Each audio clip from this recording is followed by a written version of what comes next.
C'était en Suisse, à Davos, en janvier 2016. Les 2000 plus grands économistes de la planète se sont rassemblés pour lancer cette nouvelle révolution industrielle, la 4e. De quoi est-elle faite? De l'intelligence artificielle, des biotechnologies et des robots humanoïdes. Ça, c'est ce que vous pourrez lire dans tous les livres sur le sujet. Mais aujourd'hui, nous allons découvrir ensemble comment est né véritablement le cœur et l'âme de cette 4e révolution industrielle.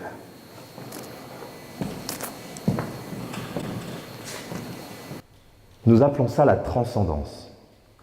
Comment transformer quelque chose qui vous pompe votre énergie, 15 000 volts, en quelque chose qui va vous donner de l'énergie. 15 000, 30 000 volts, peut-être plus, à vous-même et aux autres, peut-être parfois à l'humanité tout entière. Et ça, c'est exactement le cœur humain et l'âme de la nouvelle révolution industrielle. Revenons maintenant en 1700. En 1700, commençait la première révolution industrielle, celle de la mécanisation textile, la mécanisation agricole. Elle a révolutionné la vie des gens de cette époque-là. À cette époque-là, cette révolution industrielle, ces technologies, ces nouvelles technologies ont répondu aux besoins physiologiques des populations. Le premier étage de la pyramide de Maslow. Et pendant ce temps, de 1700 à 1860, les êtres humains qui étaient auparavant sujets d'un roi, qui avaient le droit de vie et de mort sur eux, sont devenus des citoyens avec des droits égaux pour tous. Les mêmes droits, y compris que le roi. Ils pouvaient même lui faire un procès. Ça nous paraît rien aujourd'hui. C'était une véritable révolution humaine à l'époque. 1860 commence la deuxième révolution industrielle, la grande révolution industrielle, celle de l'industrialisation de masse, celle qui a été basée sur le charbon, celle qui a permis de fabriquer, de passer de l'artisanat à la production par millions d'objets. Et pendant cette même période, de 1860 à 1960-1970, il s'est passé une autre révolution humaine. En 1860, seuls 2% de la population savaient lire et écrire. C'étaient des érudits. 100 ans plus tard, la proportion s'est inversée. 98% de la population sait lire et écrire. Et cela a tout changé. Cela a tout changé. On ne s'en rend plus compte aujourd'hui, mais cela a tout changé. Dans la même période, les droits sociaux sont arrivés. Le droit de vote des hommes, puis le droit de vote des femmes, les droits sociaux, la sécurité sociale, etc. Nous sommes arrivés à ce moment-là, à ce qu'on a appelé l'Homo economicus, l'âge d'or, la fin des 30 glorieuses, juste avant le premier choc pétrolier. Troisième révolution industrielle, la révolution industrielle dont nous sommes en train de sortir, celle de l'informatique, des ordinateurs, d'Internet, de l'automatisation des entreprises. À ce moment-là, ça a été le besoin d'appartenance, le troisième niveau de la pyramide de Maslow qui a été répondu dans les populations. Qu'est-ce que ça veut dire, le besoin d'appartenance, quand on est dans la troisième révolution industrielle? Ça a correspondu à l'explosion des grandes marques. Regardez mes Nike, mon Chevignon, ma Rolex, mon carré Hermès. En fait, ces objets, ces marques, nourrissaient le besoin humain d'appartenance. Ce troisième niveau de besoin de la pyramide de Maslow.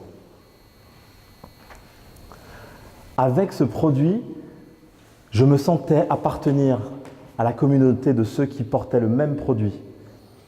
Je sentais encore plus appartenir à la communauté de mes amis, de ma famille. Je me sentais nourri à ce niveau-là. Du coup, cette période-là, officiellement, d'après Davos, s'est terminée en 2015. Depuis 2016, nous sommes rentrés dans la 4e révolution industrielle.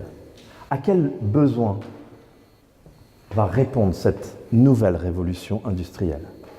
Au 4e niveau de la pyramide de Maslow. Après les besoins physiologiques, la sécurité, le besoin d'appartenance, l'économie 4.0 va répondre aux besoins d'estime chez l'être humain. Qu'est-ce que cela veut dire? L'estime des autres, l'estime de soi, l'amour des autres, l'amour de soi, s'aimer, aimer les autres. C'est le programme et la destination des produits et des services qui vont être conçus et qui vont réussir durant cette révolution industrielle, qui a déjà démarré. Et d'ailleurs, nous allons prendre un exemple. Il y a quelques années, une grande marque de fast-food, et je ne vous conseille pas d'aller y manger, surtout pas tous les jours, a lancé une campagne internationale à l'échelle planétaire. Cette campagne disait « Venez comme vous êtes ». Ah, je vois certains qui ont été dans les fast-foods à cette époque. Et en fait, venez comme vous êtes, qu'est-ce que le cerveau humain comprend à ce moment-là? Je suis accepté tel que je suis. Je suis estimé tel que je suis. Je suis aimé tel que je suis. Et si je suis aimé tel que je suis, je peux me donner l'autorisation moi-même de m'aimer. Je suis digne de m'aimer. Mais m'aimer, ça veut dire quoi? Qu'est-ce que ça veut dire s'aimer? Eh bien, c'est exactement cela. Mes qualités, ça va, je les aime bien, il n'y a pas de souci. Apprendre à m'aimer, c'est tout le reste. Apprendre à aimer tout le reste. Les parts d'ombre, mes vulnérabilités, mes faiblesses, mes handicaps, mes défauts, ce que je ne veux pas savoir, ce que je ne veux pas montrer. Toutes ces parts d'ombre, pour les aimer, je dois d'abord apprendre à les accepter. Et je dois apprendre ensuite à les transcender. C'est exactement ce qu'a fait Louise de Runge. De 2013 à 2015. Et c'est pour cela que je considère qu'il a incarné à ce moment-là le cœur et l'âme du début de la naissance de la 4e révolution industrielle. Maintenant, imaginez, vous avez réussi votre diplôme d'ingénieur, vous l'avez en main. Vous travaillez dans les plus grandes ou les plus petites entreprises de ce monde. Peut-être même que vous avez monté votre propre entreprise. Et si tous les salariés dans une entreprise apprenaient à aimer leur part d'ombre? Imaginez tout ce que cela pourrait faire.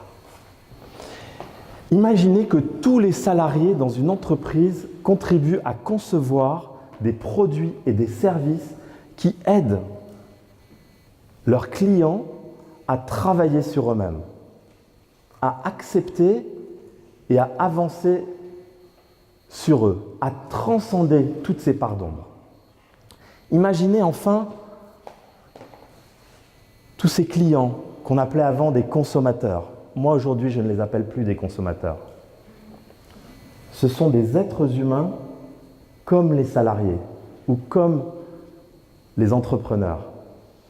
Et avec mes clients, je tisse et nous pouvons tisser un partenariat d'égal à égal, gagnant-gagnant. C'est fini le gagnant-perdant. Imaginez que tous ces clients deviennent ambassadeurs de votre entreprise et que tous les jours, ils parlent. Regardez, je me suis acheté le nouveau nouvel appareil de cette entreprise.